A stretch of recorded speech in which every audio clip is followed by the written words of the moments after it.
जय जगन्नाथ। चिठी ठिकणा न लिभिवाई आपण माने कौन करिवे। वर्तमान वर्षा दिन निश्चित भावरे आपण माने चिठी बा पार्सल उपरे कलम रे लिखि निश्चित भावरे दूर स्थान को कौन सी जिनिस पठाऊ थिबे। वर्षा दिन रे लिखिला माने निश्चित भावरे काली रे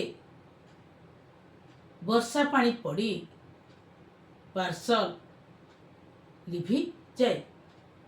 तेणुकरी आपण माने मन दुख न करी जेतेबेले पार्सल पठाया पूर्व लिखि सारिबे संगे संगे मोहम्बती रे आपण माने टिके घसी देबे। देखिबे पार्सल जोठिकी जीव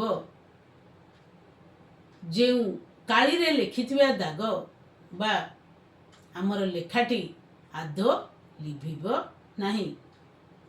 एहीपरि भावरे आपण माने पार्सल बा चिठी उपरे लेखि पठांतु। देखिबे आपणकर लेखाटी लिभिब नाही।